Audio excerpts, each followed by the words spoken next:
Assalamualaikum warahmatullahi wabarakatuh.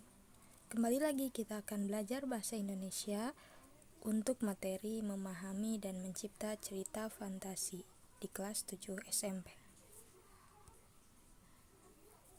Apa saja kompetensi dasar dan tujuan pembelajaran pada bab kedua ini? Mari kita simak bersama-sama.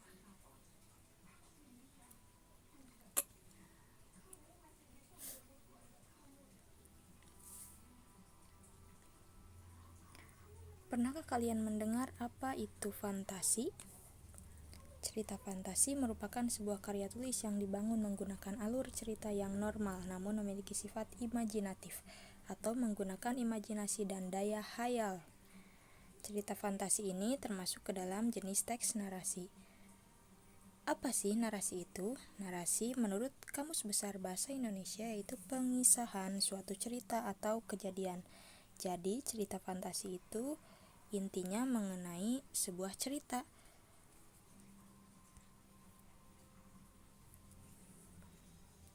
Jenis cerita fantasi itu dibedakan dari 3 hal. Yang pertama tentang berdasarkan pengendalian akal pikiran.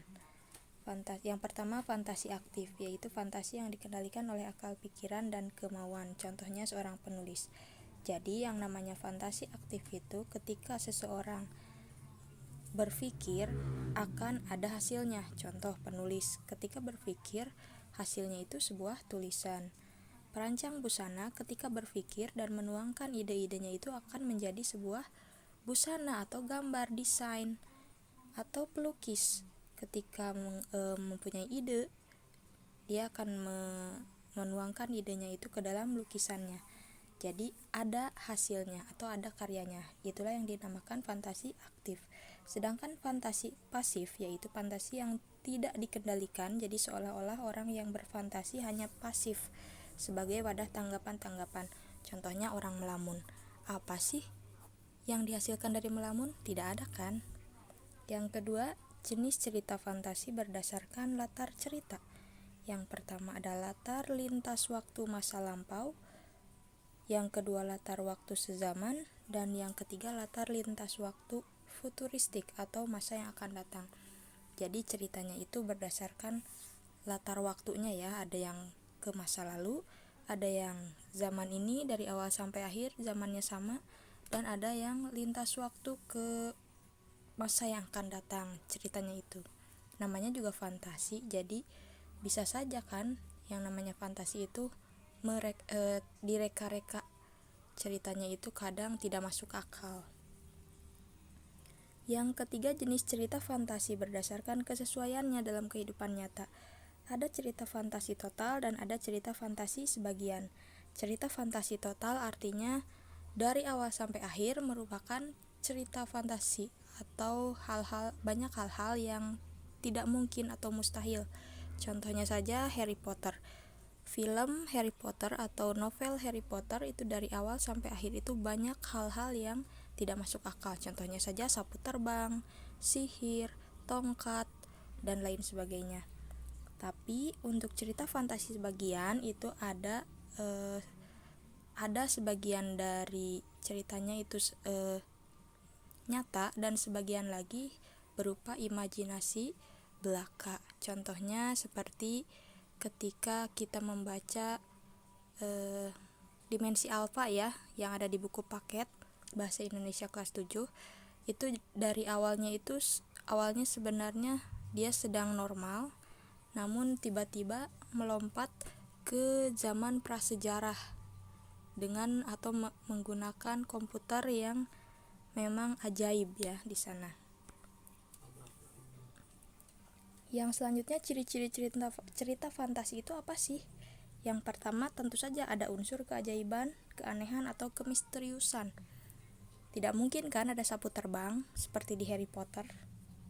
Atau tidak mungkin komputer sampai membuat kita kembali ke masa prasejarah. Atau misalnya cerita lain itu seperti Nataga, itu naga yang bisa bicara dan lain sebagainya. Ide cerita sangat terbuka terhadap daya khayal penulis. Jadi apa saja bisa terjadi ya misalnya pohon berbicara atau binatang berbicara, atau misalnya seseorang punya kekuatan super, itu bisa saja terjadi. Jadi daya hayalnya terbuka. Yang ketiga, menggunakan berbagai latar. Tadi disebutkan ya, latarnya itu bisa lintas waktu. Jadi bisa zaman sekarang tiba-tiba loncat ke zaman dulu, atau mungkin tiba-tiba loncat ke zaman atau ke masa depan. Itu bisa. Yang selanjutnya, tokoh yang ditampilkan memiliki kesaktian atau hal ajaib. Contohnya ya Harry Potter tadi. Harry Potter itu mempunyai tongkat sihir yang ajaib kan. Selanjutnya, bersifat fiksi atau khayalan semata, tidak mungkin terjadi di kehidupan nyata. Yang keenam, bahasa yang digunakan variatif, ekspresif, dan menggunakan ragam percakapan atau bukan bahasa formal. Jadi bahasa-bahasanya itu bahasa keseharian kita. Unsur pembangun cerita, seperti halnya sebuah bangunan, kalau kita runtut, kita buka, itu ada batu bata, pasir, semen, cat, kayu, besi, dan lain sebagainya. Begitu pula sebuah cerita.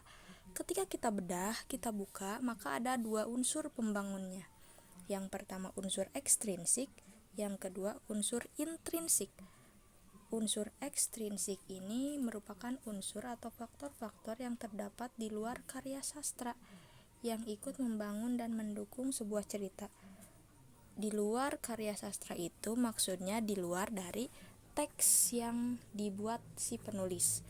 Contohnya, si pengarang. Si pengarang tidak mungkin ada di dalam teks kan? Tidak mungkin disebutkan nama aslinya pengarangnya itu siapa. Lalu nilai sosial, budaya, politik, ekonomi, dan lain-lain itu contohnya si Malin Kundang yang dikutuk menjadi batu.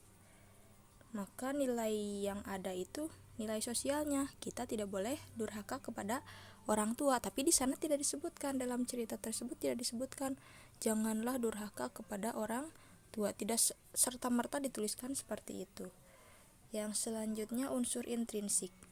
Jadi unsur ekstrinsik itu X ya, kalau X itu di luar, kalau unsur intrinsik, in itu di dalam. Jadi unsur yang membangun cerita dari dalam.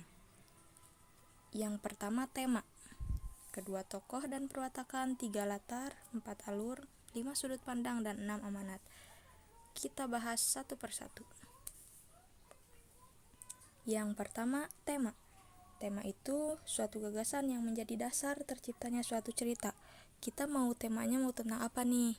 Mau tentang pendidikan, mau tentang teknologi, mau tentang sains, mau tentang drama atau apa, itu boleh, silahkan ditentukan dulu. Yang kedua, tokoh. Tokoh itu pelaku dalam cerita. Ya kalau kita misalnya melihat film atau membaca novel Harry Potter, tokohnya itu ya Harry Potter itu dengan teman-temannya. Perwatakan atau penokohan itu karakter yang dimiliki oleh pelaku, atau bisa kita katakan sifat si pelaku. Ada yang baik atau protagonis istilahnya, ada yang jahat atau antagonis, ada juga yang tokoh tambahan atau figuran. Lalu latar. Latar itu terbagi menjadi tiga bagian ya, ada latar tempat, waktu, dan suasana. Latar tempat itu misalnya di mana? Di sungai, di istana, atau di mana? Yang kedua, waktu, pagi, siang, atau malam, atau sore. Dan suasana itu bagaimana? Ketika hujankah, ketika sedih, atau ketika gembira, ketika bingung, dan lain sebagainya. Alur atau rangkaian peristiwa yang terjadi pada teks narasi. Alurnya itu ada terbagi menjadi 3 ya, alur maju, alur mundur, dan alur campuran. Alur maju itu misalnya ceritanya dari kecil dia tumbuh besar sampai dewasa sampai meninggal, itu alur maju. Kalau misalnya alur mundur, misalnya dari dewasa dia mengingat-ingat kejadian yang dulu. Dia ingat-ingat ketika sudah dewasa, dia ingat-ingat ketika zaman SMP-nya bagaimana, ketika zaman SD-nya bagaimana. Nah, itu alurnya mundur. Kalau alur maju, alur campuran maksudnya. Alur campuran itu ya gabungan dari alur maju dan alur mundur. Jadi dalam satu paragraf atau dalam satu tahap itu misalnya menceritakan dari awal sampai akhir, nah nanti dia tiba-tiba flashback atau mengingat kembali hal-hal yang sudah lalu, itu namanya alur campuran. Yang selanjutnya, sudut pandang, cara pengarang memosisikan diri dalam cerita yang ditulisnya. Apakah si pengarang itu menjadi aku, ataukah menunjuk orang lain, menyebutkan nama, Doni, Erza, misalnya Tony, dan lain sebagainya. Amanat, pesan kehidupan ataupun motivasi yang disampaikan pengarang kepada pembaca. Dari cerita Si Malin Kundang, misalnya kita bisa mengambil amanat seperti ini atau pesan seperti ini. Kita jangan durhaka kepada orang tua, kita harus menyayangi orang tua. Nah, itulah yang disebutkan atau yang disebut dengan amanat. Struktur teks cerita fantasi itu ada 3. Yang pertama awalan atau disebut orientasi. Yang kedua isinya yang disebut komplikasi. Yang ketiga yaitu resolusi atau penyelesaian masalah. Orientasi ini biasanya menceritakan pengenalan tokoh, latarnya di mana, watak tokoh bagaimana, mulai terjadi konflik. Nah, di komplikasi ini ada masalahnya, penyebabnya apa nih? Masalah tersebut dan akibatnya apa dari masalah tersebut. Resolusi itu berisi penyelesaian masalah dari konflik yang terjadi. Ketika di komplikasi ada masalah, nah resolusi ini menjadi jawaban dari masalah tersebut. Ada 3 alur dalam sebuah cerita itu, ada yang tiba-tiba masalah, terus klimaks, masalah memuncak, sampai resolusi penyelesaian. Ada yang pengenalan dulu, pengenalan karakter, tokoh, dan lain sebagainya. Terus ada kejadian sampai masalah itu sampai akhirnya. Terus masalah. Dan yang ketiga itu ada pengenalan dulu, rangkaian kejadian, peristiwa, tiba-tiba ada masalah, dan penyelesaian. Nah, alur yang ketiga ini yang paling sering dipakai ya. Ciri kebahasaannya menggunakan kata ganti dan nama orang sebagai sudut pandang penceritaan. Seperti tadi ya, Ibu bilang ada aku, mereka, dia, Erza, Tony, dan nama orang. Yang kedua, penggunaan kata yang mencerap panca indera untuk deskripsi latar. Bagaimana tempatnya, di mana tempatnya, waktunya kapan, suasananya bagaimana, itu silakan diungkapkan. Yang ketiga, menggunakan pilihan kata dengan makna kias dan makna khusus. Makna kias dan makna khusus itu misalnya hidungnya mancung, menjulang tinggi. Jadi itu makna kiasnya sangat mancung ya, sampai dibilang hidungnya mancung menjulang. Saking tingginya hidungnya, saking mancungnya itu ya. Yang keempat, kata sambung, penanda urutan waktu. Misalnya setelah itu, akhirnya, 2 jam kemudian, 2 hari yang lalu, 2 hari kemudian. Itu menyatakan waktu kemarin, lusa, 2 minggu yang akan datang. Nah, seperti itu ya, menyatakan waktu. Kelima, penggunaan kata dan ungkapan keterkejutan. Biasanya kita akan mendengar tiba-tiba. Nah, dalam cerita kita akan sedikit terkejut kan, tiba-tiba itu menyatakan keterkejutan. Yang keenam, penggunaan dialog atau kalimat langsung dalam cerita. Jadi selalu ada, biasanya diselipkan kalimat langsung, misalnya menyuruh ayo kita lari ke sini, ayo kita lari ke sana, dan lain sebagainya. Nah, ini sebenarnya nanti saja kita pelajarinya di akhir materi, yaitu merencanakan penulisan teks cerita fantasi. Caranya, yang pertama harus menemukan ide dulu. Kalian mau menceritakan apa? Yang kedua, kalian gali ide ceritanya mau tentang apa juga. Dicatat sedikit-sedikit apa yang akan kalian ceritakan. Yang ketiga, membuat rangkaian peristiwa mulai dari pengenalan tokohnya, terus tiba-tiba ada muncul masalah apa, bagaimana penyelesaiannya. Nah, yang keempat, mengembangkan cerita tersebut. Setelah ada gagasan-gagasan yang tadi di awal itu, pengenalannya bagaimana, masalahnya apa, dan terakhir resolusinya atau penyelesaiannya bagaimana, kalian kembangkan menjadi beberapa paragraf atau paragraf yang lebih banyak ya. Nah, sekian pemaparan dari materi teks cerita fantasi ini. Selamat belajar. Assalamualaikum warahmatullahi wabarakatuh.